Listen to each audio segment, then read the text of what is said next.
Hello YouTube, this is the next video in my Valiant Deluxe Edition read-through series, I guess. And today, this is the second one I've read now.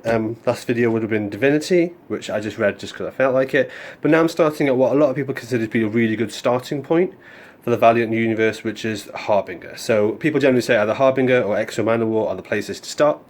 So I thought, you know what, Divinity was cool, but I could see why it wasn't a good place to start, so I'll start with this. Let's have a look at the deluxe edition. This is volume 1 of the deluxe edition, with a really pretty cool cover there. Standard spine. For anyone who doesn't own one of these, one thing you may or may not notice is that the spine actually isn't a solid colour. It has these really thin diagonal lines across it, and most of the Valiant hardcovers have that as a subtle styling, which I quite like. Anyway, as you can see, as you would see from the very first video in the series, all the spines kind of match up, all a very similar feel. This is the back of it. The usual sort of picture blurbs, various things.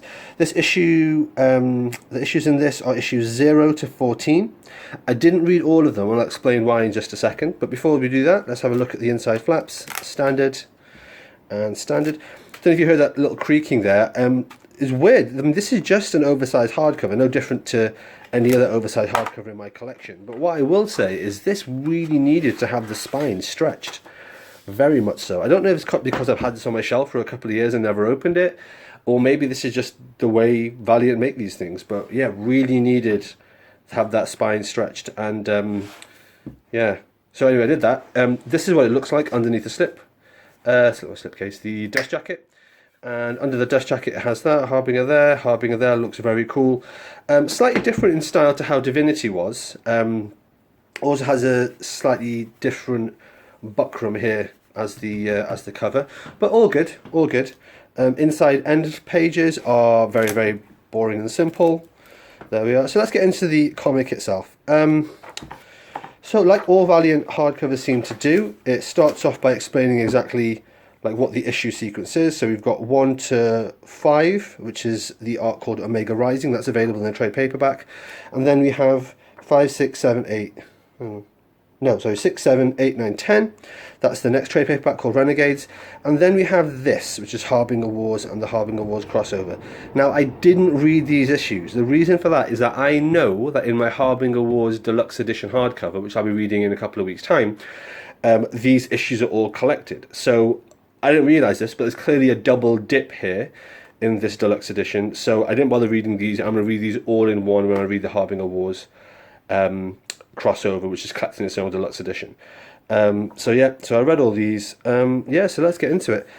Oh, it always does this at the start of each story arc. So this story arc here is the Omega Rising, which is the first trade paperback. It's got a picture of all the covers there, and all the covers look really cool. And then it gets straight into it. I'm going to say something horribly controversial here, which I don't think I've heard many other people say on the internet, at least not the people that are doing read-throughs the way that I'm doing them. I didn't really enjoy this. I'm aware I haven't read much Valiant. I'm one of those people who has just gone out and bought all the deluxe hardcovers because they look awesome and because I've heard good things. And I never actually got down to reading them. They were on my shelf and I've started reading them. And I have to be honest, I have not been blown away. Divinity was underwhelming, largely because Divinity was not as action-packed and more cerebral than I wanted. Which may well just be an issue with me. And a Harbinger, man, this was just... A lot of people view the Harbinger line in Valiant as being like their version of X-Men, and I can kind of get that because they have mutants with mutant powers. So they don't call them mutants in this, I imagine, for copyright reasons. They call them Psiots, P-S-I-O-T-S. And yeah, it's all about the Psiots, and they had this like academy and this, that, and the other, and the academy is led by a bad guy called Toyo Harada, who's kind of like their version of Magneto. I'll be honest, the main dude in it, Peter Stanchek, is just a complete douche. Like, I just don't like him. He does, like, some pretty distasteful things in the first issue that took me quite a while to kind of... I wouldn't even say I reconciled with him. I'm still like, I don't like you, dude. And then a lot of the other characters in it. So the characters in the Harbinger's arc, you've got Faith, who spins out and has her own line. You have someone called Chris, who I think we saw a picture of a second ago. We may or may not have done. She's in here somewhere. So we have someone called Chris, and then we have a woman called Charlene, And then we have some other dude, and the other dude, I don't even remember his name. Keep in mind, I finished reading this about 15 minutes ago, and I can't even remember the guy's name. Oh, there's Chris. There's Faith. And I guess that's just like symptomatic of the fact the characterization in this is just not good.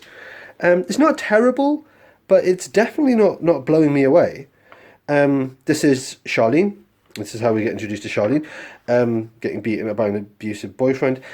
Which brings me to another thing. There's a certain vibe running through this comic which has got a certain degree of, I don't know if it's toxic masculinity or just kind of a, it's kind of hard to, and I'm not complaining that there's a scene in the strip club, like, yeah, that's fine, that's cool. It's just some of the depictions of women and women's sort of psyches and motivations, I don't know, I didn't like Faith. I know Faith's been quite a polarising character for the comic community because she's the first plus size, very, very plus size superhero. I don't have an issue with that. What I have an issue with is she seems kind of vapid. Like beyond vapid. Like just because you're a plus size anything, superhero or not, doesn't mean that you're going to be obsessed with meretricious pop culture in this really kind of childish way. I don't know. There's something about the depiction of the female characters in this that I did not like. That said, the depiction of Livewire, who, much like Faith, spins out into her own comic series, she seemed pretty cool. But yeah, generally just a bit underwhelming and just a little bit disappointing. So this is the guy whose name I can't even remember, this guy here. So is it worth reading? I would say yes, especially if you've got the hardcovers, obviously. The one thing I am interested in is Toyo Harada's character. So he's the main bad dude. He's who is he? He's this guy from the back of the dust jacket. He's awesome. He's definitely a bad guy, but at the same time he's a bad guy in the same vein of Magneto, where it's like, well, you're saying that the ends justifies the means. Are you good? Are you bad? You're definitely like hostile. He's interesting. He's the reason I'm still reading and I'm still quite engaged with it. I know there's going to be a series much later on called Imperium, and I know there's a short miniseries called The Life and Death of Toyo Harada, and I'm quite looking forward to those. But I'll tell you what, the main Harbingers, Peter Stanchek, so this guy and the various other people, I'm just like, yeah, I have a limited amount of interest in what you're doing and what you're up to. Of them all, I think I like Chris the best. And she's the one without superpowers. If she gets superpowers later, I will be pissed, because that is very much a CW's kind of perspective on comic book heroes. Yeah, so that's my thinking. I know that's controversial. I know especially controversial for someone who's gone out and spent probably best part of £1,000 or more on the hardcovers. But I guess this is just a cautionary tale, not to necessarily buy all the hardcovers because you like how they look. You should actually maybe get an idea what the comics are like, which I try to do as much as I can. So that was the first 10 issues. Then we have the Harbinger Wars crossover. Like I say, I haven't read any of this, but I did read this, which is Valiant issue 0. Harbinger issue 0. I gather this isn't collected in my deluxe hardcover edition. Now, we'll talk about that in a couple of videos' time, I guess. On the back of that, it says it contains Harbinger Wars 1 to 4, Harbinger 11 to 14, it's got some Bloodshot issues in there, and it also has Harbinger Wars 0. I'm assuming that's different to this, so I read this. This is cool. This issue is really cool, and the reason it's really cool is because it's all about Toyo Harada. There's no Peter Stanchek, there's none of his team of misfits and the annoying characterization of those guys. It's got Toyo Harada, and all this is characterization and backstory and understanding his motivations. We at this point, we know more about the bad guy and the antagonist by a country mile than we do about the antagonist, Peter Stanchek. And it's like, yeah, obviously I care about this guy. Obviously I care less about the other people. Yeah. Anyway, then we've got issues 11 to 14, which is the Harbinger Wars crossover, or part of it. Harbinger Wars apparently crosses over with Bloodshot, which is why the next hardcover I'm going to read is going to be Bloodshot Volume 1, which I do have, even though it's extremely hard to find and out of print. Yeah. I hope I like that more than I like this. This is the gallery. These are the special features at the back. Standard kind of stuff. Great artwork. I will just say, great artwork, great colouring, great lettering. The composition of the comic is absolutely excellent. The disappointing thing is actually the characterization of the so-called protagonist and the protagonist teams. And also a kind of an undercurrent of, I think, kind of like mean-spiritedness, I think is probably the best way to put it, towards the women that are characterized in it, or at least a couple of the women that are characterized in it. I'm not hoping to incite any kind of like comment war in my video section or anything like that, because Livewire is characterized very well, and Chris is Chris being that character here, is quite engaging and so on. But I don't know.